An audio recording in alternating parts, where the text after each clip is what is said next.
Waalaikumsalam warahmatullahi wabarakatuh.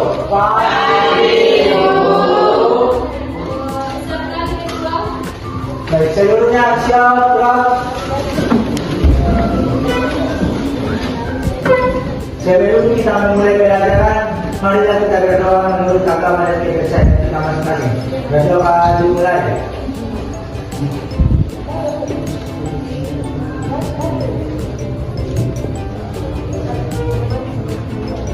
Berdoa selesai. Kepada ibu guru kita, beri salam. Selamat pagi, Bu.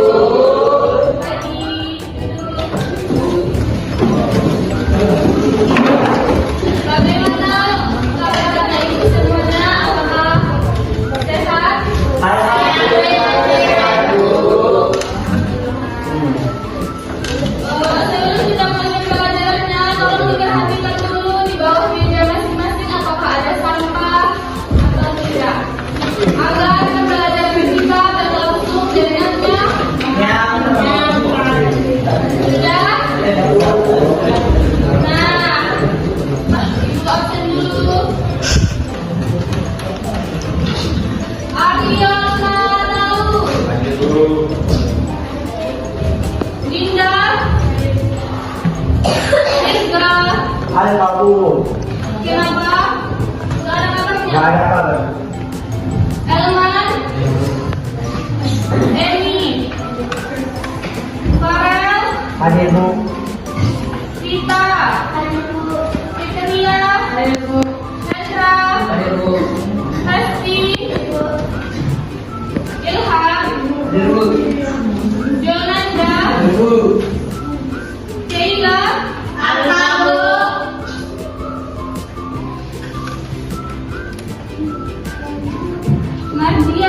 Mardiana. Marwan.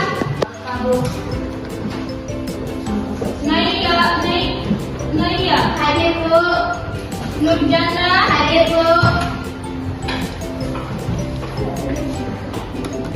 Nurhayati.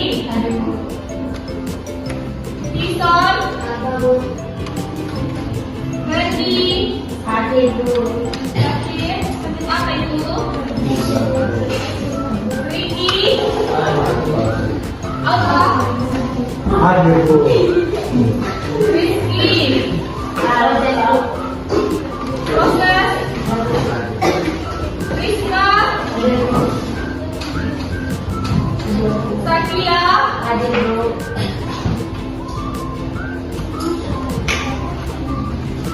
Sangkor. Selvia.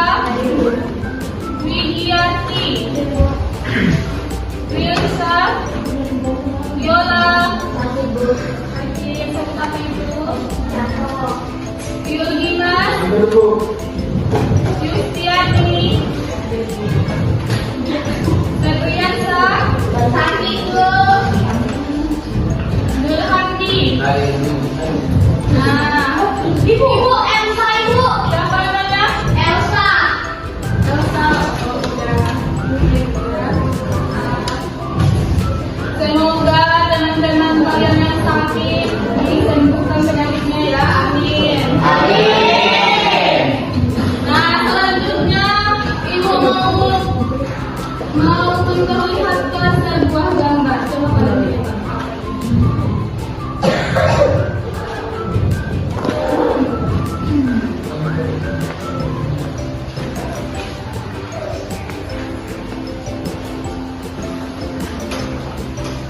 Apa itu? Siapa yang tahu? Coba lihat gambar di atas itu.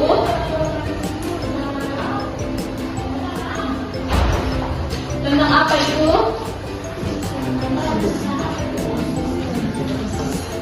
Apa yang kalian lihat di gambar itu? Adalah Bu, ada hutan. Laut dan hutan. Karena pada gambar ini ada kan tanda panah. Kenapa bisa panah-panah ini terhubung antara laut dan hutan? Padahal jaraknya jauh kan? Laut dan hutan. Nah, siapa yang bisa menurut kalian itu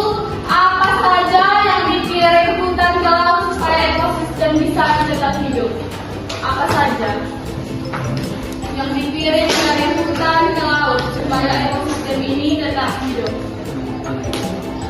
Siapa yang tahu? Apa yang dikirim? Dari hutan apa biasa kayak dari laut dia, dari hutan dia sampai ke laut apa yang mungkin bisa terjadi? Apa? Air. Karbon dioksida. Karbon dioksida bisa juga yang dibawa oleh air. Nah, tujuan pembelajaran kita pada hari ini yaitu siswa dapat menjelaskan pengertian produktivitas primer dan produktivitas sekunder, serta mampu memberikan contoh organisasi ringan. Nanti habis belajar ini kalian harus mampu memberikan contoh organisasi dari produktivitas primer dan produktivitas sekunder. Yang kedua, siswa dapat mengidentifikasi hubungan antara produktivitas primer dan produktivitas sekunder. Yang ketiga itu, siswa dapat menjelaskan apa itu daur biokimia. Dan yang keempat, siswa dapat mengidentifikasi proses dari daur biokimia ini dan caranya masing-masing. Oke? Nah, sekarang kita lanjut ke gambar berikutnya. Tapi sebelum itu ibu minta dulu kalian sudah menyediakan apa? Buku tulisnya masing-masing. Sediakan dulu buku tulisnya masing-masing.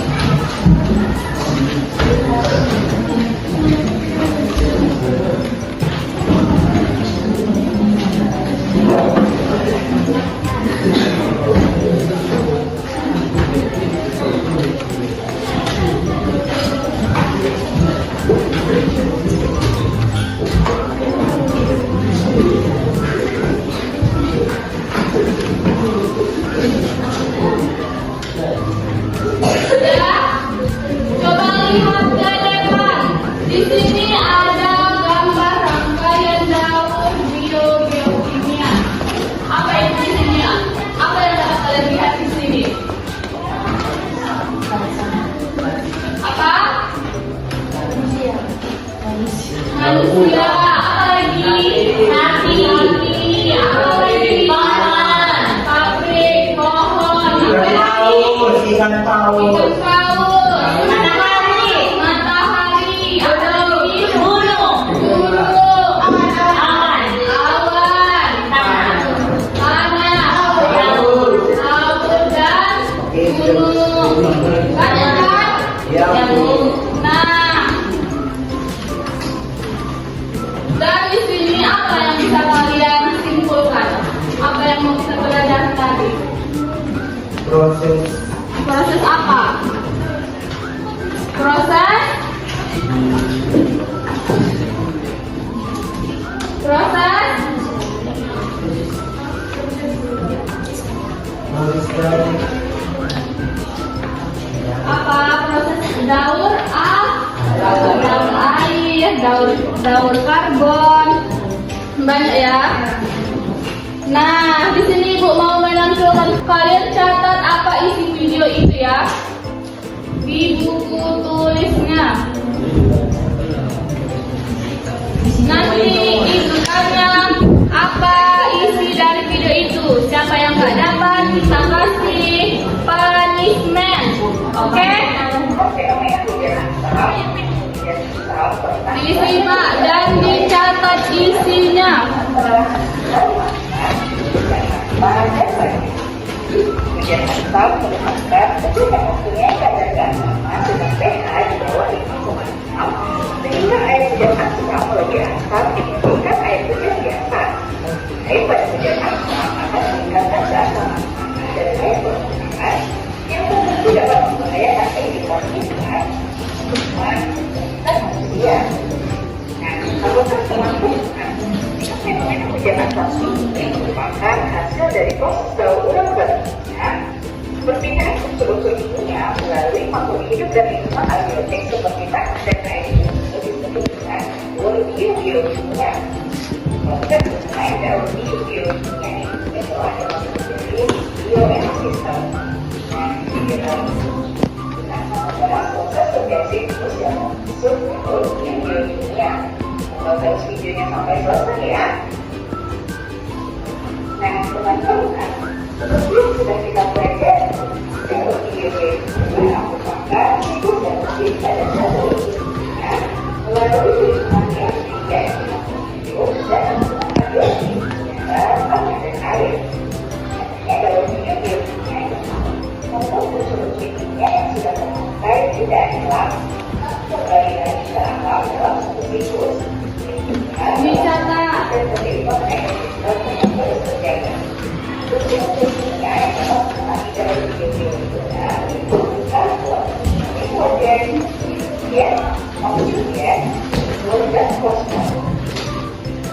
Berdasarkan unsurnya, biokimia adalah berdiri yang tidak dan fosfor. Dan sebaliknya, ia berubah bentuk dari uap pencairan dan berpindah antara atmosfer dan lautan melalui berbagai tahapan yang berulang terus-menerus sehingga air yang ada di mulutnya berbenturan dan tidak akan habis. Dibentuk beberapa tahapan yang terdapat dalam siklus air. Pertama, evaporasi atau penguapan. Evaporasi terjadi ketika energi matahari menyebabkan air dari lautan air dan menguap ke atmosfer. Proses ini juga melibatkan penguapan dari permukaan tumbuhan dan tanah. Jadi, evaporasi merupakan proses perubahan pada air menjadi gas yang akan terbentuk di atmosfer. Kedua, kondensasi. Nah, kondensasi adalah proses perubahan air dari gas menjadi cair dan seterusnya. Kondensasi terjadi di atmosfer akibat perubahan suhu dan tekanan. Dan ada kemungkinan air akan terbentuk membentuk awan hitam yang siap untuk sebagai hujan dan mencapai titik jenuh. Ketiga, presipitas dibuatkan dalam bentuk ya, kemudian jatuh ke batu, kemudian dan pelan-pelan ikatan konsentrasi dan dari atmosfer. Akibatnya adalah terjadi peningkatan suhu yang menyebabkan siklus air. Peningkatan suhu yang menyebabkan penguapan lebih cepat dari permukaan laut. Dan seiring dengan itu, permukaan siklus air di atmosfer meningkat. Akibatnya, wajarnya di berbagai wilayah berubah. Beberapa daerah telah menerima yang larang, sedangkan yang lain ada juga yang tidak ringan.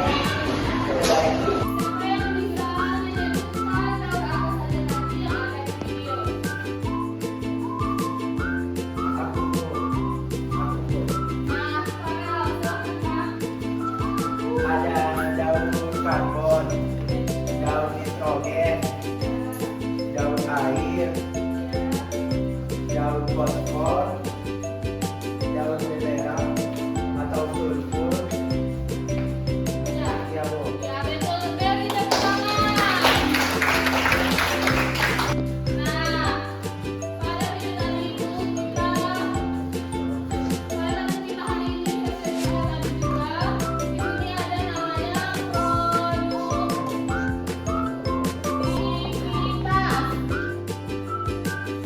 Siapa yang pernah mendengar apa itu produktivitas?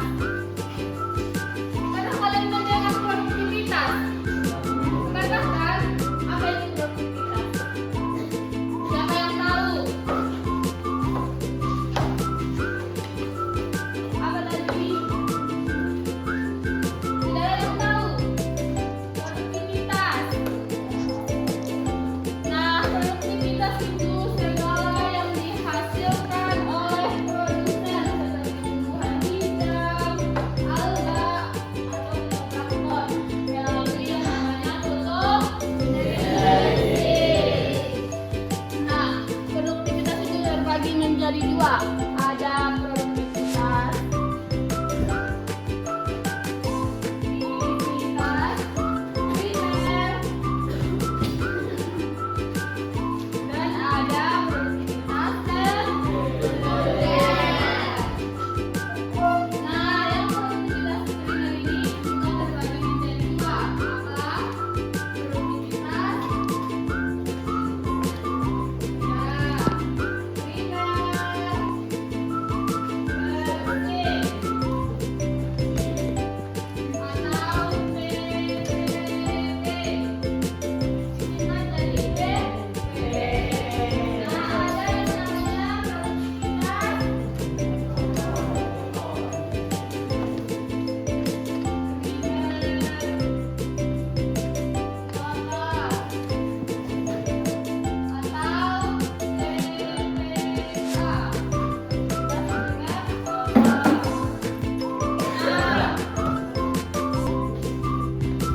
Unsur karbon terdapat di atmosfer dalam bentuk senyawa karbon anorganik, yaitu karbon dioksida atau CO2.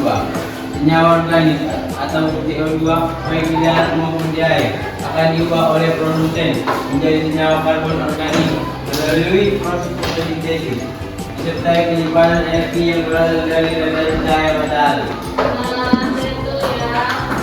Tepuk tangan dulu saudara-saudara.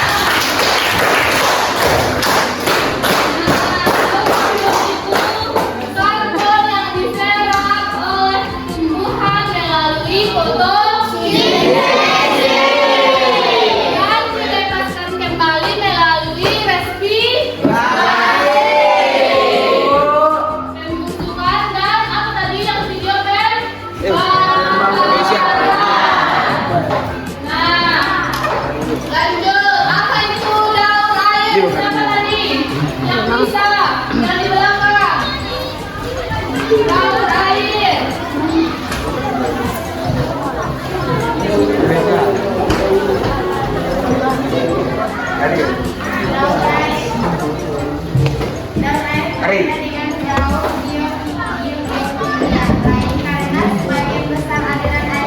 Terjadi bukan melalui proses penyaringan proses ya, betul ya. Baik, tepuk tangan dulu.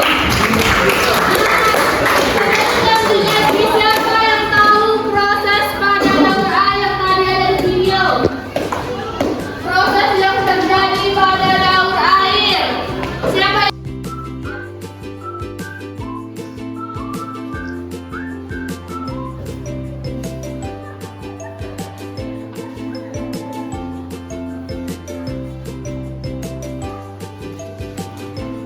perhatikan selepan semuanya?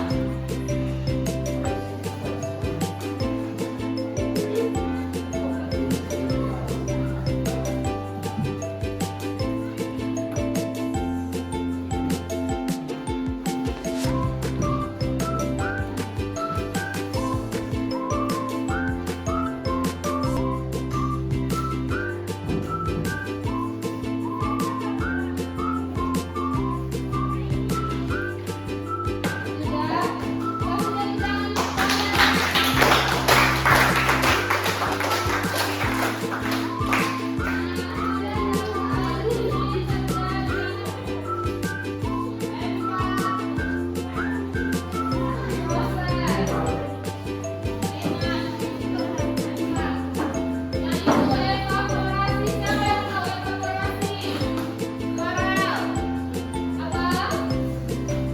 Dari air menyuap ke atmosfer itu. Dari apa itu? Siapa lagi yang bisa kondensasi? Bermanfaat dari cair, Bu. Bagus. Betul, perubahan gas cair. Gas Yang dari di atmosfer. cair. Presipitassi. Hasil dari atmosfer dan evaporasi dan kondensasi itu Apa itu? menjadi hujan. Infiltrasi. Hujan ini sampai dalam tanah. Penyerapan. Nah, ini yang dinamakan daun. Air itu. Siapa yang dapat dikasih? Ini yang dibebas. Kasih.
Udah bu.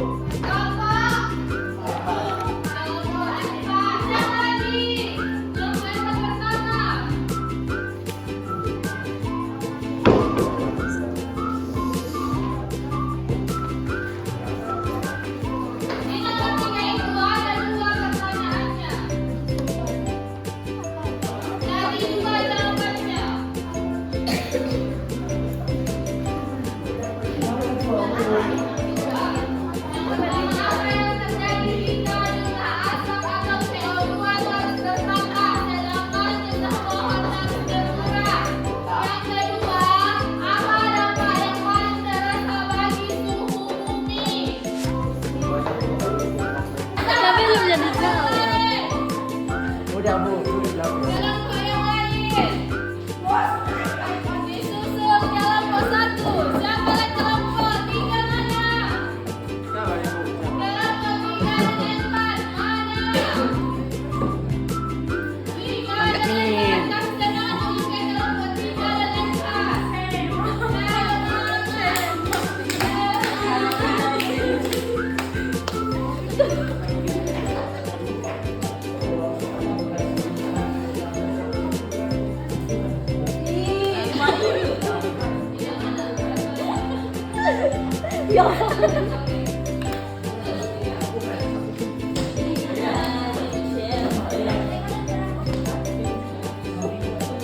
Baik, saya akan membacakan hasil diskusi kami.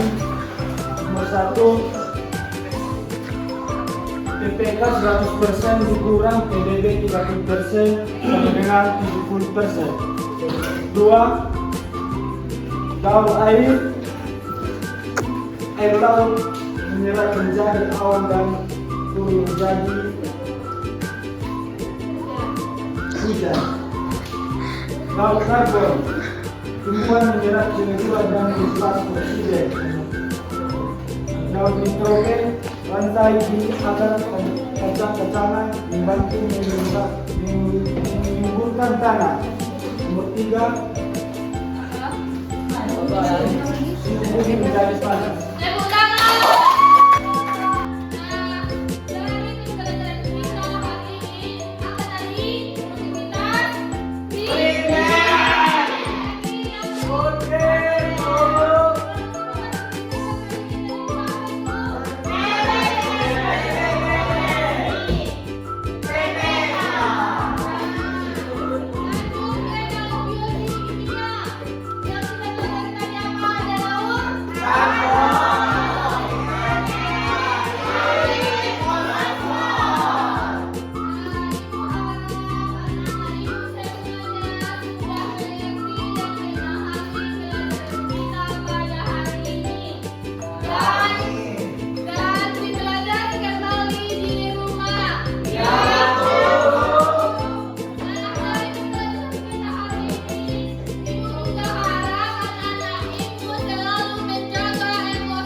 Baik, seluruhnya syukur.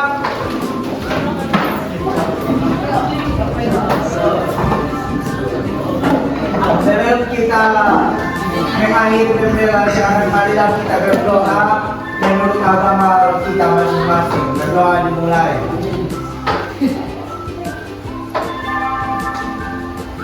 Berdoa selesai. Ibu guru kita beri salam.